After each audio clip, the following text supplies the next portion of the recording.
welcome back to my YouTube channel at Peace and Miracle World. Today I'm joined by and Vandora. We're going to be checking out the Throne of Allah, Mind Blowing. This is going to be interesting. I've checked it out before on my own and I really want to see their own perspective about it. I just want to show them the video so they get to understand more about Muslims. So without further ado, let's get started.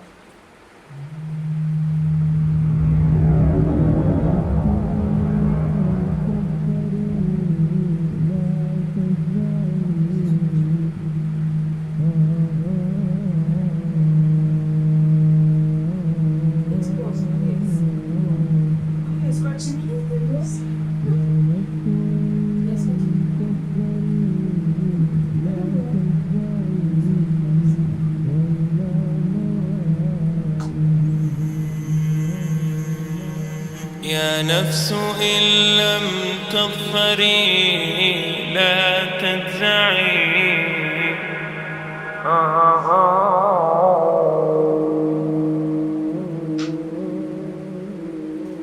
All the praise is for Allah, who is the author of all existence and the most generous to his creation, while he is also the all-compelling. He is the only one worthy of our worship, having no partners, no associates, no sons, no daughters, no one whom he must consult, and no one or anything which has any comparison with him. All the praise is for Allah, who is the King of all who claim sovereignty, the only one who has the right to legislate for his creatures. He is the giver of life. He is the causer of death, while death has no effect upon him, because he is the ever-living, the self-subsisting, the eternal and the only absolute. All the praise is for Allah, who has power over all things, and there is in reality no power and no strength, no influence to cause benefit or detriment except through him. It is he who created this complex world, the seen and the unseen, the evident and the speculative, the earth and all that is on it and everything that is in it. It is he who sent his messengers and prophets, alayhimus salam, with the common message of strict monotheism, which simply means that there's absolutely no one worthy of worship, no one worthy of our obedience except the Almighty, the One, the Absolute, and who has no partners. The earlier messages which changed the world in the area in which the prophets were sent, those messages we know have changed, and even the prophets who brought them, their names are now lost. We just know in general because Allah told us in the Quran, وَلَقَدْ بَعَثْنَا فِي كُلِّ أُمَّةٍ رَسُولًا أَنْ يَعْبُدُوا اللَّهَ وَاجْتَنِبُوا الطَّاغُوتَ. I've sent to every nation a messenger, calling people to worship Allah alone and to avoid the worship of false gods. This essential message has been preserved in Islam in a way that it was never preserved before.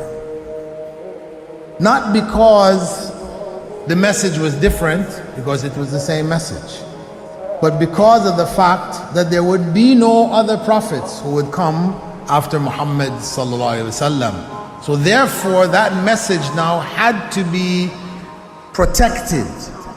It had to be preserved in a way none of the earlier messages were preserved. I will tell you this, what you say you have come to know 40 years back, and what you call the Big Bang is already mentioned in the book which I read, the glorious Quran. It's mentioned 1400 years ago. in Surah Anbiya, chapter number 21, verse number 30, which says, Avalam yaral lazina kafaru. Do not the unbelievers see, anna samawati wal arda, kanat ratkan fataqnahuma, that the heaven and the earth were joined together and we clove them asunder. What you're talking about, the Big Bang, I try to imagine compressing a spring. I push it closer and closer and closer together so it's smaller and smaller and smaller, and I've stored a tremendous amount of energy in that spring, and when I let it go, it bursts out, it bursts out, it bursts out. the creation of the universe, which you came to know 40 years back, is already mentioned in this book, the glorious Quran, 1400 years ago. Who could have mentioned that in the Quran? So the atheists will say, maybe someone wrote, maybe it's a fluke, maybe it's a guesswork. A human being, regardless of who they are, or where they are, or what they do, will have this curiosity. They'll want to know, why am I here? How did I get here? And do I have a purpose? And if so, what is it? The only one who would really be able to answer that question would be the Creator himself. If there is a Creator, it would be up to Him to tell us why we were created and what He expects from us and what this life is really about. Allah has shown the people from the time of Adam until right now, has shown the people what He wants from them. And it's a very simple thing, and that is that worship be for Him alone without any partners. In fact, we know this life to be a test from Almighty God.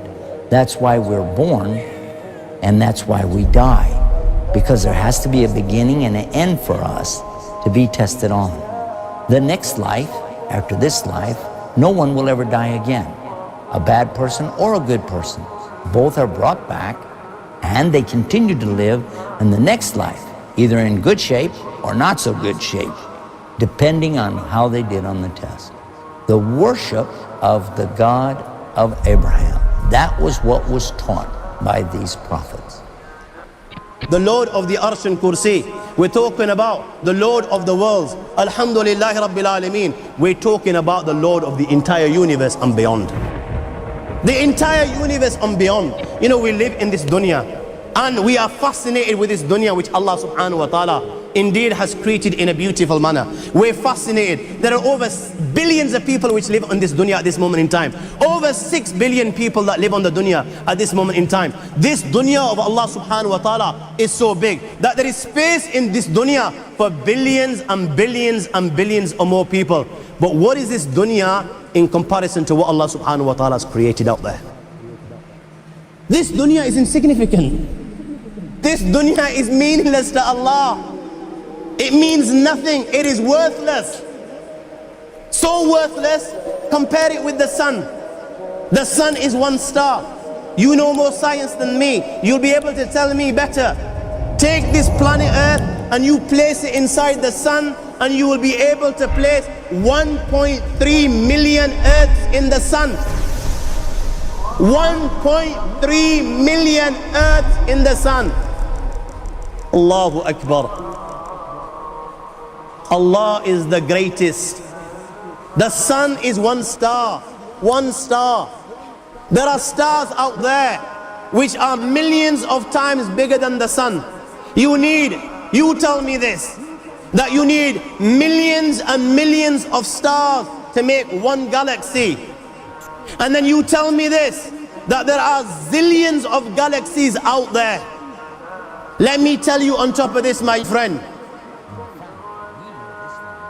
after this, whatever you see above, when you raise your head and you look above, whatever you see above, the zillions and zillions and zillions of galaxies, let me tell you, this is everything there is within the first heaven. Everything there is within the first heaven, and Allah is the creator of 7 heavens. 7 heavens. And the distance between the first heaven and the second heaven is 500 years. You know, the distance that can be covered in 500 years, at what speed? Only Allah knows. Only Allah knows. But it will take 500 years to get from the first heaven to the second heaven. 500 years from the second to the third, third to the fourth, fourth to the fifth, fifth to the sixth, sixth to the seventh. Every time it will take 500 years. After the seven heavens,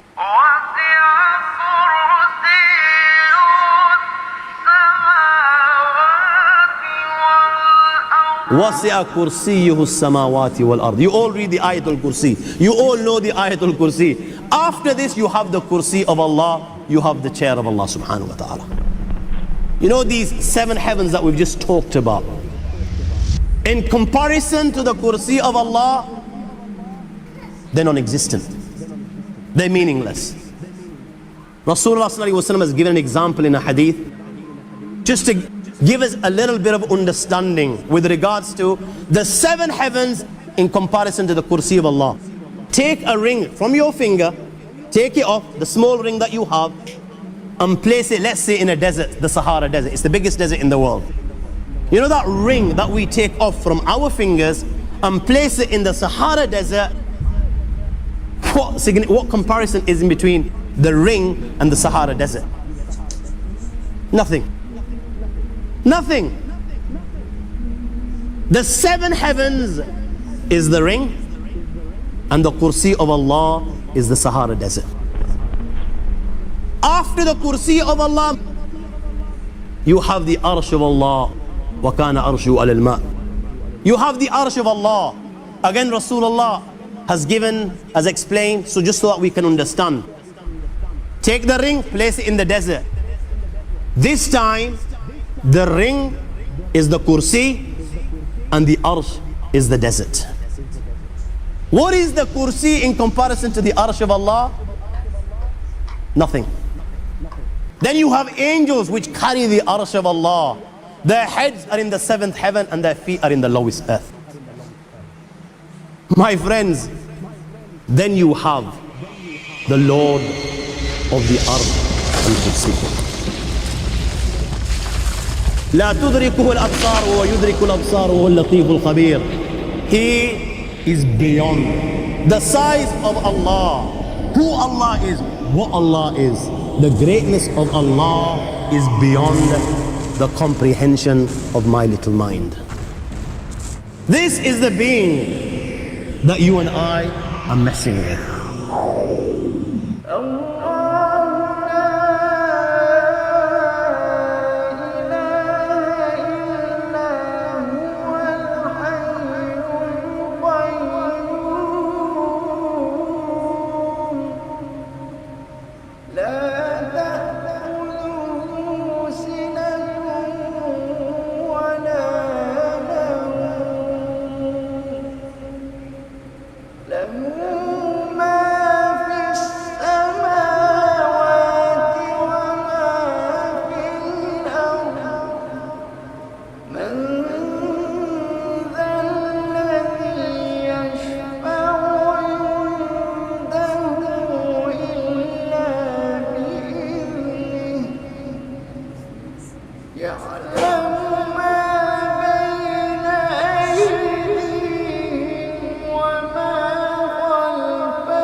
when I checked out this video the first time, there's one thing that stick to my head. See when he said that this is the being you are messing with. Yeah. Like, if you try to imagine everything he just said now, he's the Almighty. His greatness is beyond our imagination, it's beyond what our little mind can ever fathom. And he's the one we are messing with. He's the one that we sing today, come to him tomorrow, we go and stay for a year, they come to him. He's the one we're joking with. Like, each time I just think, sometimes this come back to my head and I reason, I'm like, God is always there for us. Come away, come so. No matter the situation we are in, he always helps us. And sometimes we just take his good way for, but then we just overlook it because he's merciful, he's forgiving. Exactly. Whenever we come, he's going to help us. So we just use it anyhow. We're just overlooking the fact that he's a jealous God and he's the beginning and the end. And how can we just imagine the president? There's no way you can look at the president of any country you look at and you talk to him anyhow. Because you look at him in a high esteem. Then imagine God that he's the beginning and the end, he's the one that gave us life. And you're able to reach him anytime you want, because even the president, just as an example, meeting him alone is like a very big deal. Like you have to go through process and process. You will exactly. A celebrity, not even a president. Like you have to, dress so nice, look so good, take pictures and every other thing. But when it comes to the Lord, everybody's just calm and quiet. But they don't know that God can even do like this, and then everything is gone. Everything is turned into darkness. Everything is turned into ashes because they say 500 years from one heaven to the other heaven. But when it comes to God, it's nothing. Do you understand? But imagine someone trying to travel that far. I'm not sure the person is even going to be alive. Nobody can even be alive to even see the first heaven. No. Because 500 years, like, who has even lived up 500 years? Like, when last 11 years of anyone living 500 years? Like, this is really not 200. It's a testimony that I know, right? Big cake. I know, right? It's something really, really big. And then imagine someone trying to get first. You just die. And you know the funniest thing? You have to get to certain, like, let's say, something to acquire that knowledge on how to travel. So imagine the years you've already wasted alone, and then just a few more years. It's not possible. And Even then if you are like 3 going on the trip, Even when you stop, another person coming from the back will still die at that same spot. That's just so complicated. Because even if one's calculate 500 days, you have to move the child, because the child needs to grow. You can't send a newborn baby to outer space. You understand what I mean? God is just really trying for us, I must say. Like, and I just feel like he's a very, very merciful God.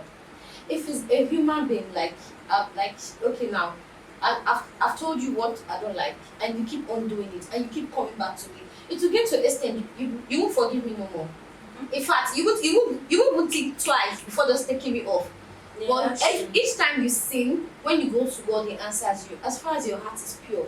And we still keep sinning again and going back to him. That's why they say God is the greatest. And then you can even go back to him with these intentions that, some people actually like, this kind of thing that you are begging God for forgiveness, and you within yourself, you are going back. And God will still forgive you and do that thing you want, and then you still go back. And you still telling God, I beg. Yes, the funniest thing is just that we just need to try our much possible best to just stop most of the things you feel that are right. Yeah, it's not that we already know right. what is wrong and what is right. And sometimes we just overlook it and just do it.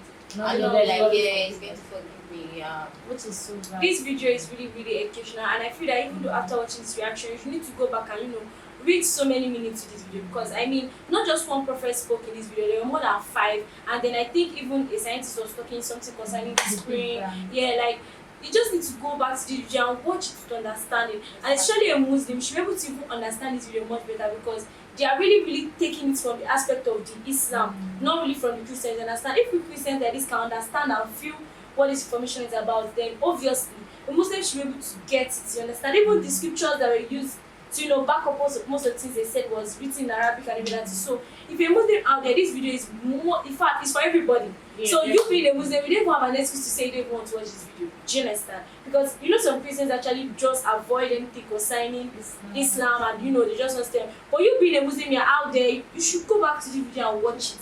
Understand? This video is something that motivates you every morning to be like, oh God, 7 heavens, I need to just pray. I need to, yes, I need to, put myself on track. I need to know what I'm doing.